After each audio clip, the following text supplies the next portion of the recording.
Hi, everyone. Have you ever thought to yourself, my life isn't playing out the way that I thought it would? Maybe the way you hoped it would. You saw it going a bit different. I have a feeling most of you answered with a yes. And this is what we're talking about today. It's about grieving the life that you didn't have, which I think not only every Fabry patient, but every caregiver and also every human being has or will feel at one point in their life. Our guest today believes that no one should walk alone in life's journey, especially when they are feeling sick or in the midst of life struggles. He brings with him experience as an on-call chaplain at St. Mary's Hospital, and he has counseled those living with cancer, heart disease, and rare diseases as a spiritual care provider.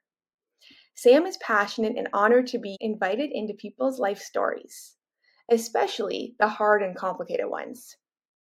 Sam was a guest lecturer on coping with disappointment at the University of Waterloo. He also studied clinical pastoral education and has his Master of Divinity and Christian Leadership. Sam, it is my honor to have you as a guest today. Hello, it's glad to be here. Yes, we're so glad to have you. And we saw you speak at the Montreal Patient Empowerment Meeting. And I guess my first question to you, Sam, is how did you get involved with the Fabry community? Oh, I was very honored to be invited in that meeting, and it was lots of fun. I connected with Donna Strauss, and when I was at St. Mary's, that's how I connected with her, and she's part of the Fabry's Association. And so, with that, she knew that I'm passionate and I'm very comfortable in speaking on this topic about how to cope and how to find hope in the midst of challenges. And so, because of that, she invited me Mhm. to participate in the patient meeting. And that's how I got involved with that. We learned throughout that your talk that there is something that our both of our families share, and it's living with invisibility. Can you share a little bit about your story with invisibility? Yes, I have three boys, and two of them are adopted. And they do have something called a fetal alcohol spectrum disorder. While the birth mom was pregnant with the boys, she was using alcohol. And so now, when they are born, their brain is being affected. And however, from the outside, we couldn't tell that there's something wrong with them or there's something that is different about them. But when we go through testing and as well when we see the day-to-day behavior, there's certainly that, for example, they couldn't control the emotion. Just like Fabry's patients, they when the pain comes, sometimes it's hard to know when, and sometimes it's hard to know when it stopped. But for my boys, it's just like that. From the outside, we cannot tell at all that is they're just a little bit different. However, inside, when we live with them 24/7, we know that they carry invisible disability. And to me, that is so true compared to Fabry's patients.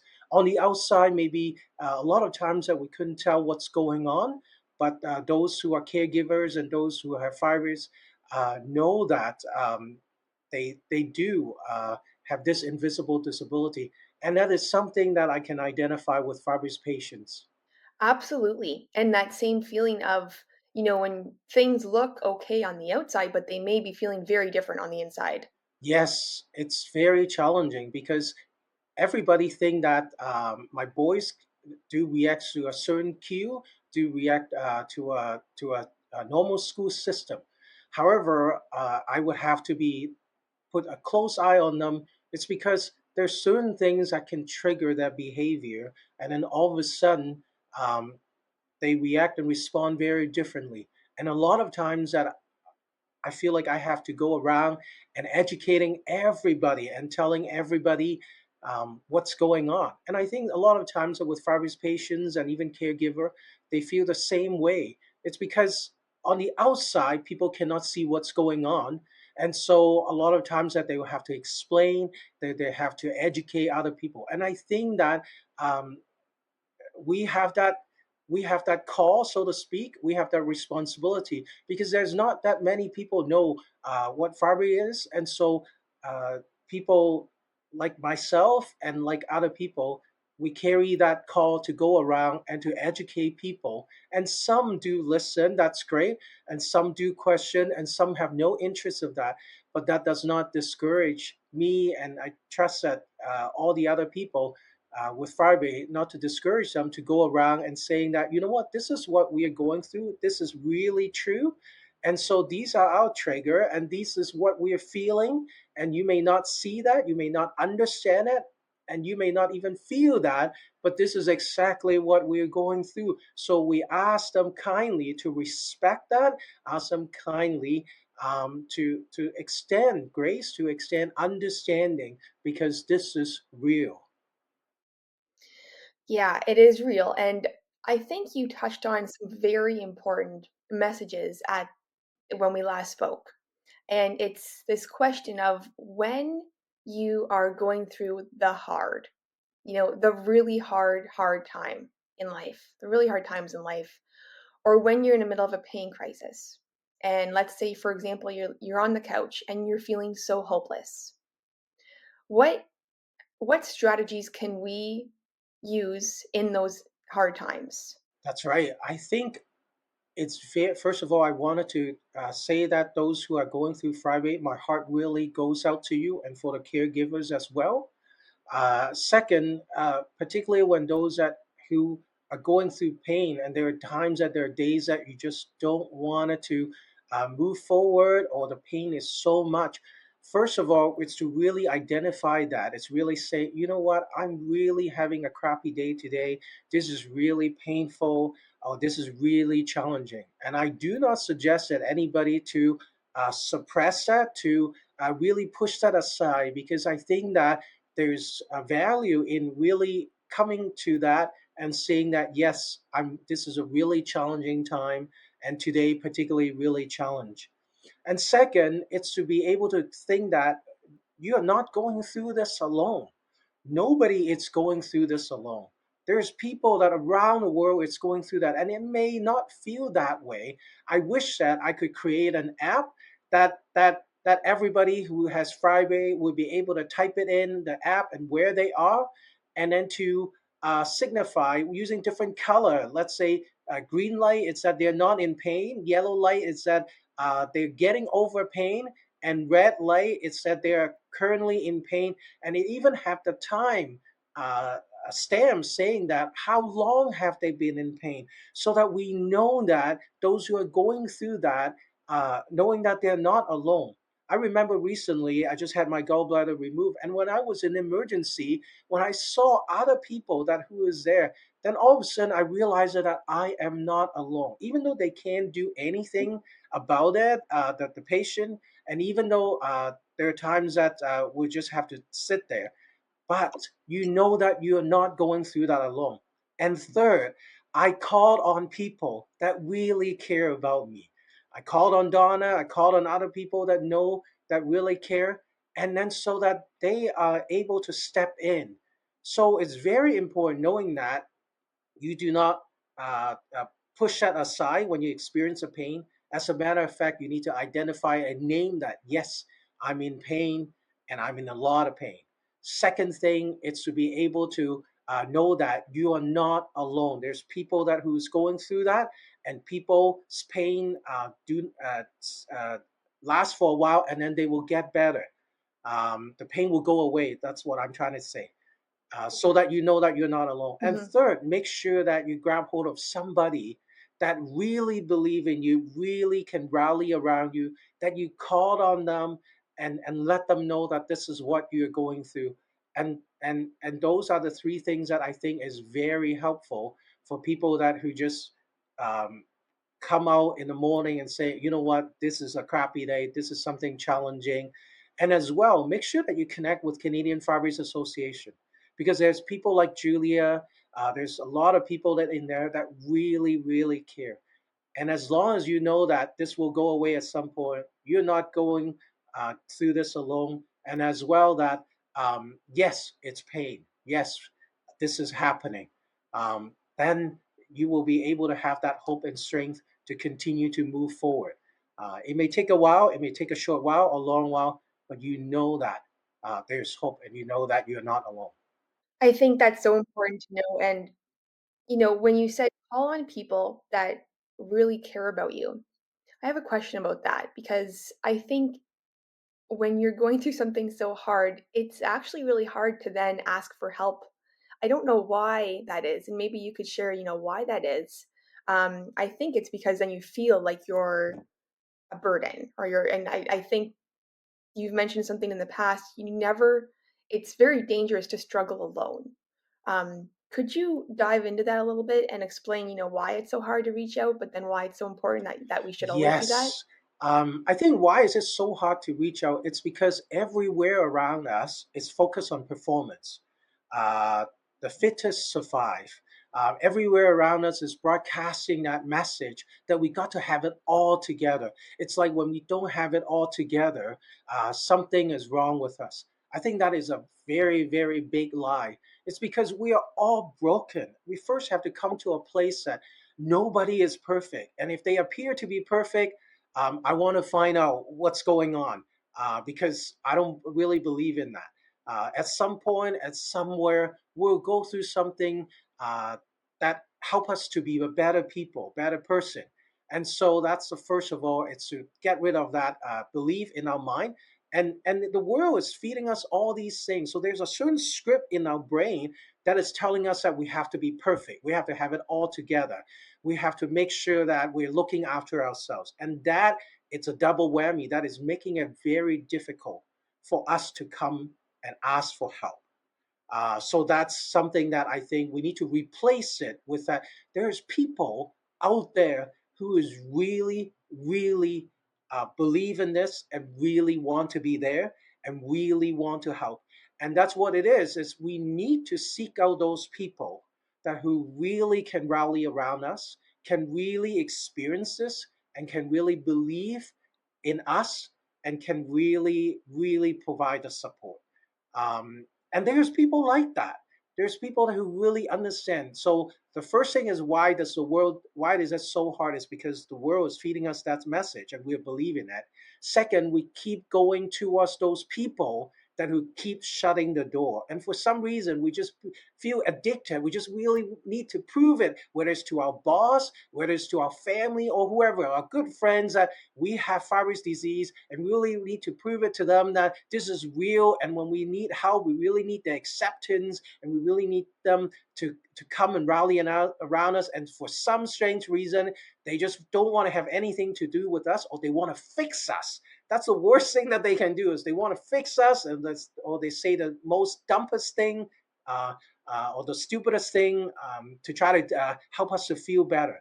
And actually, those are the people that we don't want to go to, and those are the things that is stopping us from Mhm. coming to them, and that's why we don't want to open up. But the thing is that if we can open up to those that who really understand, who really rally around us, then it will make a world of difference. It will make a world of difference. Just like my kids, I only talk to and share with people that really get it, who really understand, and the other people I share it. What's going on? I try to educate them, but at the same time afterwards I just move on to somebody that who really understand, who really not trying to fix me, who really try to really listen and be there and saying, what can we do for you, how can we help, how can we be a support to that, how can we be a listening ear. Those are the people that we wanted to open ourselves to. Yeah, agreed. So find your people, find those people that understand and who live something very similar to what you live and what you Yes, experience. yes, absolutely. Now, when we talk about grieving the life we didn't have, what are some things that we can say to ourselves when we're feeling this? And not that I think that it's also important to mention that two things can be true at once. We can grieve the life we didn't have, and some of those dreams that maybe we had look different, but we can also find, happiness and joy, and honor the lives we do have. But what do we feel? What are some things maybe that we can say to ourselves when we're just feeling like this is just not what I wanted? This is just not the way I saw this going. Yes, I think that's very important to first of all recognizing uh, just how challenging it is. We all grow up and we all have this idea that we have a certain life that we need to have. We need to be a certain people that we need Yeah. that our parents wants us to be or our friends wants us to be. Otherwise, we may not receive the love that we can from our parents, or we may not receive the acceptance, or we may not feel belong. And everybody is trying to feel belong and try to feel accepted, so that we all try to be almost like a cookie cutter. We got to have a certain education. We got to be a certain way and talk a certain way. But I really, really wanted to encourage all the listeners, all the people who are watching, it's that you are unique and you are loved. You are loved for the way you are. You're unique and loved for the way you are. So, first of all, we need to embrace the fact that what other people have and what other people we wanted it, and to acknowledge the fact that where we are at right now, uh, it's very challenging. It's like going through a time of grief, knowing that, oh, this is a life that I could have, or this is a life that I'm aspired to, Hmm. but because of what happened, I cannot uh, continue with that kind of lifestyle, or I cannot continue to aspire to that kind of life. I first think that we need to name that, whatever it is. So, for example, my kids, they really want a bicycle. And I would say to them, you know what, this is not going to happen in this Christmas. And they are going through a certain kind of a grief, even though it seems small, but nonetheless to them that was very, very important. And for us, we need to come hold of that. Yes, we want a certain kind of life. We may not be able to have it, and we need to come to a terms of that. Yes, it is difficult. Yes, it is challenging. And as a matter of fact, every Christmas or every special occasions, it will remind us of those things. And there may be people around us continue to remind us about the life that we could not have. And yet we need to come back to that and saying, yes, that's the life that is very difficult. And so there's nothing wrong with identifying with that. There's nothing wrong with coming to that terms Okay. of saying that we cannot have that. It's actually okay because we are so resilient as a person, as human being. We're so resilient. And a lot of the times that we will continue to adapt and we'll be able to find what is called a new normal. It may look different, but nonetheless, it does not completely take our joy away. It does not completely take everything away. And as a matter of fact, we're so resilient that after we acknowledge that and after we continue to go through a chance that we cannot come to terms of that, then we'll be able to see that there may be something that people do not recognize. A lot of us take things for granted, but now we can live a life that is really making it count. It's not so much about how long a life that makes it count. It's so much about the quality that makes it count. I would encourage us to celebrate the small victories. Like, let's say today we have very beautiful sunshine. Those are the small things that we celebrate. Those are the things that people take things for granted. Maybe a warmer weather, or maybe sometimes beautiful flowers, or some good smell, or sometimes hearing birds, or sometimes maybe able to have something that it's very satisfying. And so those are the things that actually help us to really treasure life and really living life the way that it's supposed to be. So I would say that to sum it up, I would say acknowledge the life that you couldn't have. And as a matter of fact, grieve the life that we couldn't have. But at the same time, write Hmm. out the life that you think that you couldn't have. Write it out down, write it down. And then write down what you celebrate, what we celebrate. Uh, what is the good things that come out in today, or in meeting somebody, or in talking with somebody. And remember that the reason why I want us to write it down, the good things, is because we're so easily forgetting about those good things. And I can confess myself, a lot of times that I forget. There's so much wonderful things that had happened, and they will happen again.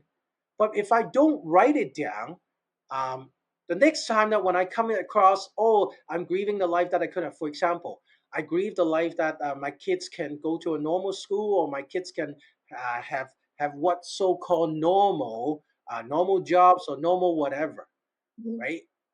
I grieve over that my kids can no longer respond to me a certain way that I would really want them to respond.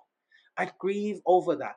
But let me tell you, every single time when my son come to me and gave me a hug and tell me, Daddy, I love you. Daddy, I really love you. That is the new normal that I have. During the day, they're Right. bouncing off the wall, going different ways, or the school is getting upset or whatnot, or friends and families that just couldn't have them over Christmas or whatever, or they can't stay up because it's a weekend or whatever. But every single time when I remember that, he come to me and he just wrap his hands around me, his arms around me, and tell me how much he loves me. That's my new normal. And I grieve over the stuff that I couldn't have, my son could not be, and the challenges that I grieve over. I roll those things down, and and and I grieve over them. And at the same time, I'm so glad the new friends that I have that understand. And there's so many people who are out there Yeah. who's going through what you're going through, and they need somebody to come alongside and say, "I got it, I get it." And there's things that to celebrate about that. We are stronger when we are together. And so that is something that we're able to seek out those people, like in patient meeting and different other aspects, and to come together and say, you know what, we are not as perfect, we are broken, as a matter of fact, but there's beauty coming out from that brokenness, there's beauty coming out from that ashes, there's beauty coming out all of that, and we're able to enjoy life to the fullness. With the time, we're able to treasure it so much more. We don't plan too much ahead, but we're able to celebrate. And those are the things that I think it makes a better quality of life. It makes better life. It's the time and it's the quality of it. Hopefully that is just a little bit about grieving over that past and celebrating the small victory. And in those times, write it down. Put it in your pocket, because there are times that I guarantee that we'll forget when we come. Oh, this is so painful. Or this is so challenging. This is so discouraging.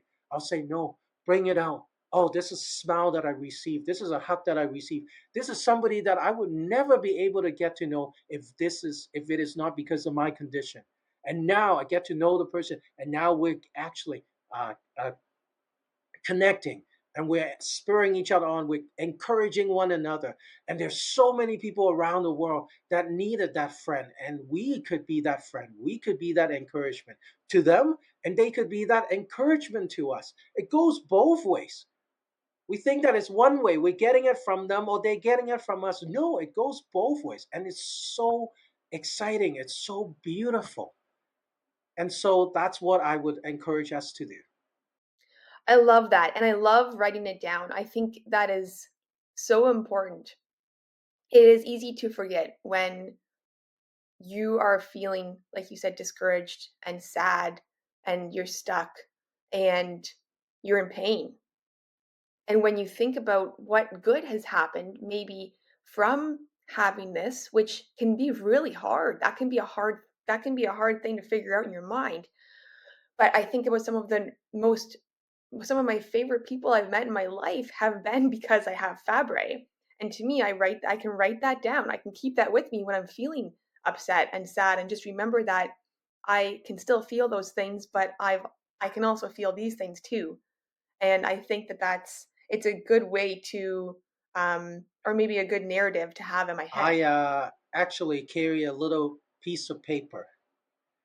Sometimes I carry even a little booklet, and on them it has phrases about what people appreciate about me, and then I would add my happy place on that booklet, on that piece of paper, and then I will also add something that you enjoy doing or you love doing. How does it work? It's that, let me give you an example. When I was in the hospital waiting for my gallbladder surgery, I couldn't have any Mhm. food, or coming out from the gallbladder surgery, and or during the gallbladder attack. It was very painful, and I'm sure that you can identify with it when you have pain in your body. And the attack, that's why it's an attack, because you don't know when they're going to attack you and how long is that going to be. What I do, it's that I took out that piece of paper. I think about my happy place. I think about after this, when I'm better, I'll be able to go to my happy place. Uh, or I'll think about um, uh, something that I like to do. I really, at that point, I really would like to have some really cold ice cream. So it's kind of like when you're crunching thirst, when you're very thirsty, you need something to crunch your thirst. When you're in pain, think about afterwards, where will you go in your happy place? What would you do? And think about something that afterwards that you can enjoy. Um, and when you're in the midst of those pain, call out those people that support you, and at the same time, knowing that you're not going through it alone.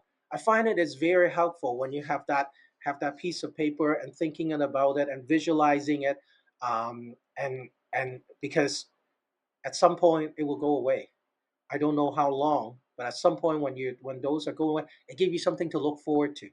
It give you something to do. It keep your mind Yeah. occupied, and I think that's also important. And occupy in a way that is positive, not occupy in all those negative thoughts, but occupy who you're gonna see, who is gonna celebrate with you, who's gonna um, uh, uh, give you a hug, who's gonna give you a smile. Those things are important to occupy your mind with, and make sure that you don't go through this alone, because that is not right. Make sure that you find somebody or call on somebody, or write to somebody. Even though when at that point you may not have somebody, write it down so that at some point you're able to, you can pass that on.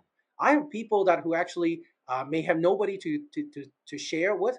They write it, and next time when they see somebody that is the right person, they pass it on.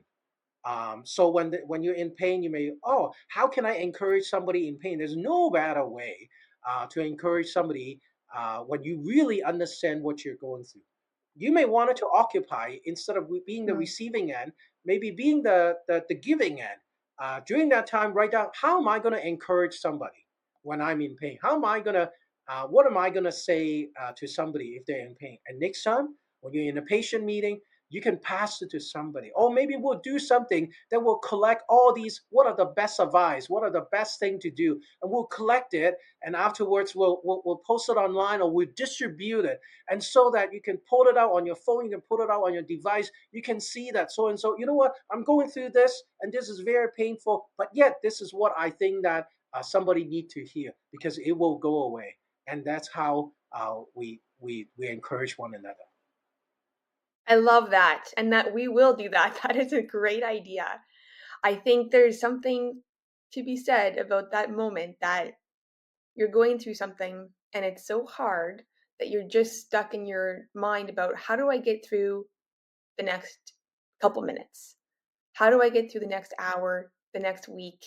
And it's collectively knowing that there is a lot of people who have gone through this and going through this, that does bring some sort of comfort. And I think knowing how they moved past that, like you said, if you were able to have an app and see everybody in the green who is no longer experiencing that, but they were, there's power in that.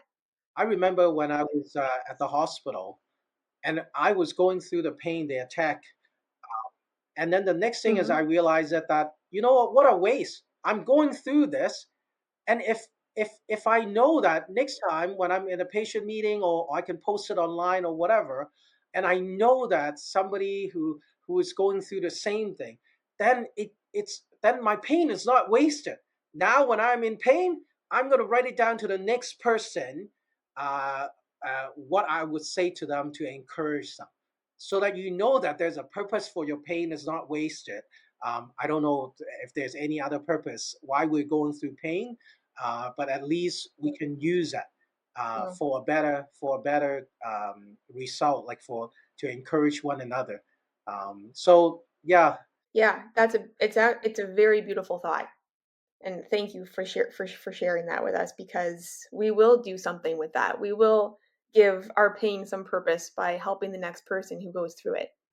for patients and also for caregiver, um, life no longer be the same. And this is something that I think we all need to come to grasp with. We all need to grieve over. And at the same time, I want us to be reminded that Fabry's disease or any kind of condition that we are faced, it's not all of life. Sometimes we think that like that's all of life. Yes, Fabry's disease or any kind, it touch on so many part of our lives. Whether you are a patient or whether you are a caregiver, it touch on almost all part of life. It touch on so many other areas. But I want to encourage us that even though it seems that way, it's not all part of our lives. It's not all of life. So our identity do not tie in like, yes, Fabry define who we are. Or Fabry define we as patient, or Fabry define we as caregiver. I don't want us to think that Fabry's disease have the final say, define who we are. There's so many part of life. Sometimes it may need to take a little bit of work. It may need to take a little bit of digging to find out there's other parts of life that Fabry's does not touch on. There's other parts of life that Fabry's has no control of, that is ours, that we own it, and that we have control over it. And so those are the things that I think that even our life no longer be the same, that Fabry's does not define us. We define, we work together with it. We move ahead with Fabry's disease and sometimes with the symptoms. Most of the time, maybe it's just invisible, but we are the one that define that. We are the one that who has that control. Even though sometimes we may not feel that way, so that our mind started to like it's like anything. Sometimes, oh, this is we have the flu, and that defines us, and we wear masks and we do all kinds of stuff. But please do not let that define us. It's so important, and so that yes, we have that. Oh, that's that's not easy. As a matter of fact, that's challenging. Oh, that's we have to have the vaccine. We have to have the mask. Oh, that's very inconvenient. Yes, we acknowledge that. But that does not mean that we are the flu. That does not mean that we are what it is. No, we're not. We're more than that. We're capable of love. We're capable of hope. We're capable of producing and doing something that is beautiful. We're capable in so much more. And I just wanted to encourage us to think that way, because our brain can continue to feed this. Oh, we're defined by our appointments. We're defined by the medication that we take. We're defined by our bank accounts. We're defined by all those things. We're defined by our limitations. No, we're not. No, we're not. We are affected by it. And it affects a lot of our lives. Yes, but we're not defined by it. We're much more. We're much more beautiful than that. We're much more capable than that. And even though we're at some point, you may feel that, oh, I'm not capable. I'm not. But don't undersell yourself. Be kind to yourself. Don't undersell yourself. Don't think that, oh, because of that, then I'm not capable of bringing beauty to that. No, that's not true. Being who we are and embracing whatever it is, and when people see that, when other people see that we are broken human being, it's okay. It's okay. There's strength in that. There's strength in that. Sometimes we help other people, but sometimes we need to let other people to help us. It's good for them. It's good for them to be able to help other people. So don't think that we got to do everything ourselves, and that define who we are, and so that's no, no. That's just only a small part of it. And sometimes it could be big. It really feels big sometimes. But that does not define all of it. Yes. So great and so well said. We're not defined by it, but we're affected by it. So I lost my dad from to Fabry. My brother lost a dad to Fabry, and my mom lost her husband. So we know Fabry affects the whole family. I have Fabry as well. Um, I want to shift and talk about caregivers a little bit and how their life looks different as well. They do. First of all, I'm so sorry that uh, for those that, including your family, uh, that has lost somebody to us Fabry.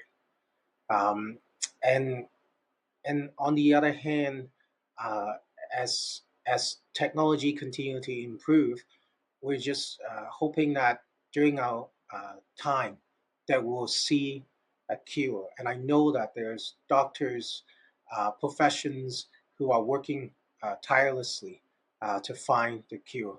So my heart goes out to you and to those that who have families or who has lost loved ones through fibroid, and as well whose families are going through fibroid. Second thing, for the caregiver, it is very very challenging. Any caregiver would feel that, would understand that caring for somebody who has a need is challenging. So first of all, I would say that kudos to those that who are providing care. Second, it's to know that they are there not to fix the problem. Yes, there are chances that we may need a massage, or we may need a glass of water, we may need to drive to appointments. But at the same time, I would encourage caregiver to understand that we are there not to fix the problem, or not to fix Fabry, or not to fix anything. Maybe a small doses, but definitely not to fix. So that really take that load off our shoulder. Because sometimes as caregiver we try to provide the best environment, we try to provide the best knowledge, we try to provide the best solution to make sure that the ones that we care, it's comfortable, it's happy, it's being looked after. And sometimes our identity tied to that how the person that we're caring for, based on their happiness, based on their pain level, we're saying that how successful we are as caregiver. I really really wanted to release you today. If you are a caregiver, first of all, not to fix. Second, your identity, how good a person you are and how amazing you are, does not depend on the person that you're caring, how good a life or not they're living. We need to take that off. And it's easy for me to say, because when you're caring for somebody, and particularly your family, you want to provide the best. I wanted to reassure you, there's no question, if you're a caregiver, there's no question that you love the person, there's no question that you're making a lot of sacrifice, and there's no question um, that you are doing your best. So please do not feel guilt, or do not feel guilty in any way, whether the person is in whatever condition, because this is beyond all of us. This is beyond all of us. So make sure that you don't tie your identity into how successful the person that you're caring for. And third, you as caregivers, you need to look after yourself. Once again, I know it is very difficult to say. This is very difficult to do because I'm with my kids 24/7. I have two of them that are fetal alcohol, and then I have a biological one which has other issues. And when I'm with them 24/7, how can I trust that another person is going to take care of my kids? I wanted to let you know that we as caregivers really, really need to look after ourselves. I'm not saying that, we need to go for a big holiday, whatever that works. But maybe even in small doses, that you find way to bring joy in your life, that you can find way to bring celebration or hope, that you find way to find these small victories in your life, in our lives, because those are the little things that is actually give us the strength, give us a boost to be even better caregiver, because this is a marathon. Some of us is a marathon. Some caregivers, this is a long haul. Some may be a short term. But however long or however short, I would encourage us that there is that we will have these little breaks. If you're running a sprint, afterwards you will have a break. If you're running a marathon, you will really need to have these water breaks, right? You need to get water, and sometimes we may not be able to get that water, so to speak, get that break, and we'll need other people to come alongside. And there are times that we may need people to come alongside um, to take the run. I know that people run 24 hours marathon, and so what they do is that they run for 24 hours, and then they have like a dozen people or so that during the time that they're running to run with them, so that they make sure that they know that they're eating or they're drinking water, and particularly at night they're not falling asleep while they're running. And sometimes we're like that as caregiver. We run with somebody, and then we're carrying somebody. But then there's going to be a time that we may be the first one who run with the person, and then we stop, and then the second one will come along, and then we'll go back to that when the person is need to switch. So I would encourage us that if we as caregivers do not have any plan, do not have somebody in place, or do not have somebody some plan in the future to just even have that small break, like a TV or like a nice bath or shower or whatever it is, I would encourage us to just put a little bit, just a little bit, like even enough to go for a coffee, or enough to do something Mhm. like that. And if there is not, I would encourage you to connect with the Canadian Farmers Association, find resources that will have that, so that the goal is not like saying that you're not good enough or you can't do that. The goal is not to say that uh, uh, that you're failing. None of that. The goal is that so that you can continue to be a better caregiver, to come back and continue to uh, provide the care. And so those are very important pieces. Not to allow your identity to tie to that, not to allow your identity to tie to that. So your success is not tied to that, or your failure is not tied to that. And as well, celebrate a small victory, and knowing that there's somebody out there that who's going through similar thing, and make sure that there's some short-term stuff Mhm. that you can celebrate, you can take little breaks for that. And as well, when you pass on your care during your time, um, it's not like you don't love the person. And sometimes patient may think that, or the person that you caring for thinking that. Um, I myself thinking that, well, if I take a break, how can somebody look at me? How can other people think that maybe my kids think that I don't love them? No, that is not true. It means that we can provide better care. It means that we're able to be more free to provide that care. So that it's so important. Your identity, your success is not tied into how your patient respond, how your person is caring to that. That is very, very key. And so that when you care, um, you're not fixing. As a matter of fact, I would encourage us, when we provide care, practical side, or being there, we are when we are not fixing. What it mean by that is that we're actually being there. Being there, the power of presence is so important. Sometimes you don't have to say anything. Sometimes we can't say anything. Sometimes we just can't fix anything. Because when a person is going through pain, what can we do? Is there painkiller? Is there something else? Is there massage? Sometimes we can't really completely get rid of whatever that is the person is going through. But what we can do is the power of presence. It's to know, first of all, I want us to be able to validate. It's to be able to acknowledge, yes, I see that this is what you're going through, and it is very, very difficult. And I think a lot of times it's very important to differentiate, because sometimes when people are in pain, they can say stuff that they don't mean. They can do things that they don't really Mhm. mean.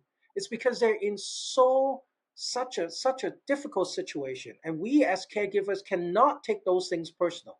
It is very, very difficult, but that's not what their intention. That's not what their heart. It's just that when pain kicks in, when something kicked in, people will just do things that is not normal. And we need to understand that we need to validate, we need to acknowledge, yes, I can see that you're in this situation. Validation. Second thing is to empathize. Empathize is a saying that, yeah, I really, my heart really goes out to you.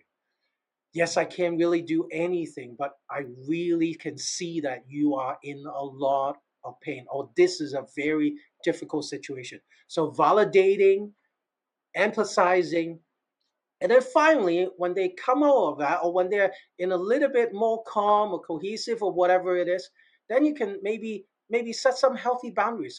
Hey, maybe next time when this happen, I'll give you a book that you can write, or I'll give you something to draw. Or maybe it's better that you don't say those words, because that's not helping anybody. So those are the three things: validating, empathizing, and setting healthy limits. And so that as caregivers, we will be able to be the best that we can, for ourselves and for others, and we will be able to continue to love the people that we're caring, and we'll continue to have the strength to build up the inner strength to be able to regulate our emotion, so that we don't fall into these identity or these hurtful words, these identity or these hurtful words, or those times, so that at the end of the day we can continue to provide the care our loved ones need. Otherwise, we're like, oh, we can't continue to go, or we'll feel bad because, oh, we just cannot provide. No, I want everybody to be a great caregiver, as strong as we can be, as loving as we can be, and but we also need to look after ourselves in those small doses, and we need to ask for help. Please voice it out. Make sure that we voice it out. We need help. We Mhm. voice it out. We don't just stuff it ourselves. We need to find somewhere that we can voice it out. There's a healthy place to do that. So those are the couple things that I could think of. Hopefully, that would be useful. Yeah, absolutely useful. And I think you mentioned before too that, the importance of the patient connecting and talking to the caregiver about and properly expressing what they do need, because that does two things. One, they're not carrying that alone, and two, then they can understand better, and then when they understand better, they can help more, and maybe just that connection just becomes richer overall. Absolutely, absolutely. Sam, you said a lot of important messages today. Is there one final thing you want to share with us?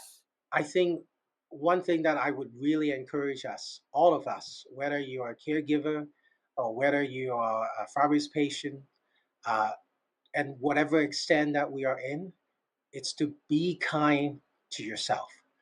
Be kind to yourself. Three words, very easy to remember. Be kind to yourself. As patient, we can put a lot of the stuff on our own, because we want to be independent. We want a certain image, uh, uh, and we could be very harsh towards ourselves. We could be pushing ourselves very much. And then for caregivers, the same way. We could be very harsh, like or other people can be very harsh to us.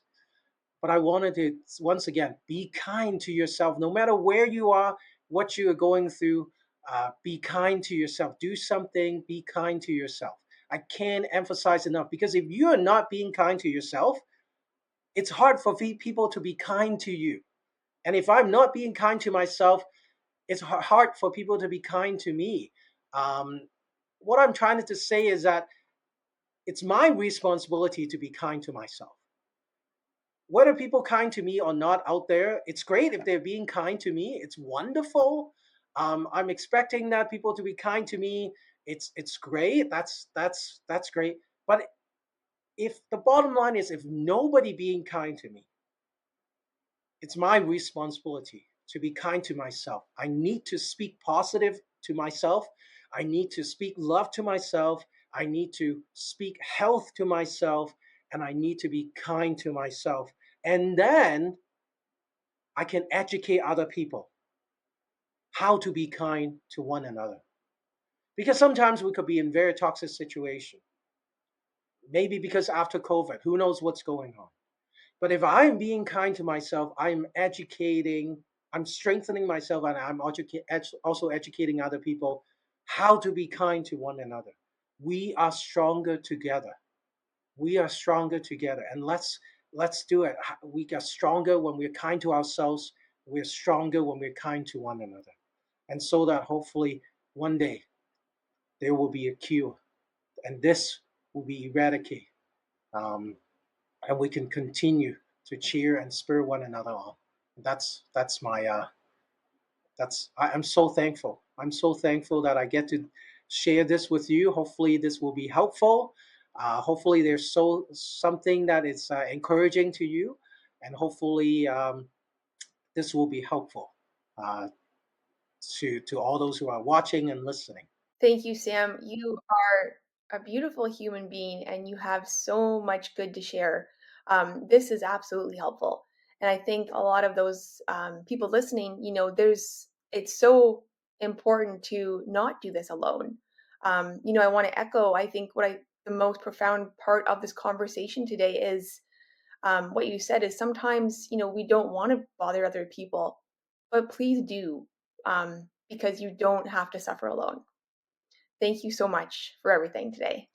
You're welcome, and I hope that at some of these patient meeting, I would get to meet some of you, and maybe you can come up and say, "Hey, I've listened to that, or I've watched that."